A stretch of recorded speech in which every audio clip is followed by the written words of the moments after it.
I remember many years ago as a child, our traditional Sunday afternoon family drives. My father would be driving, my mother would be sitting in the front passenger seat, and I would have the entire back seat to myself. And this was long before seat belts and airbags and child safety seats became the rule. Well, it was customary at some point along the trip to start to eat candy.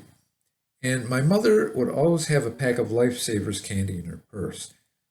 And sometimes along the way, she would announce, "Does anybody want candy?" And of course, the answer was always yes. And why not? I mean, who could or would or even refuse such an invitation? So everybody would say, I do, and the ritual would begin. First, she would dig into her purse, and then I always appreciated the fact that my mother always had all the necessities of life for a kid in her purse: gum, candy, tissues, cough drops, you name it.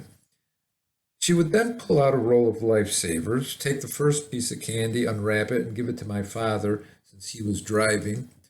Then she would go into her purse again, take out the second piece, and hand it to me in the back seat. And then the third piece she would take for herself. And as we kept driving, I would always notice on all of these Sunday trips that my father would always have his candy in his mouth for like 10 times as long as me or my mother ever did. And that always amazed me. I thought, well, maybe we weren't as patient as he was to just enjoy the flavor of the candy and let it melt in our mouths before we started chewing and crushing it when it was only halfway melted.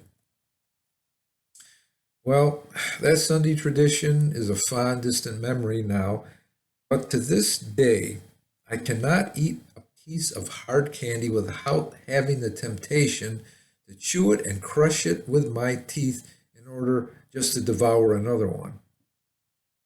And that gets me to thinking, on those Sunday rides, what if the hard candy were a piece of softer candy like a chocolate bar, a soft, nice chocolate bar?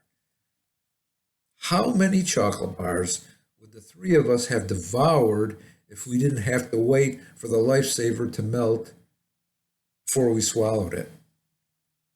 And for me, being a kid and not knowing any better, I probably would have gained quite a few pounds from all the extra chocolate bars that I would have consumed.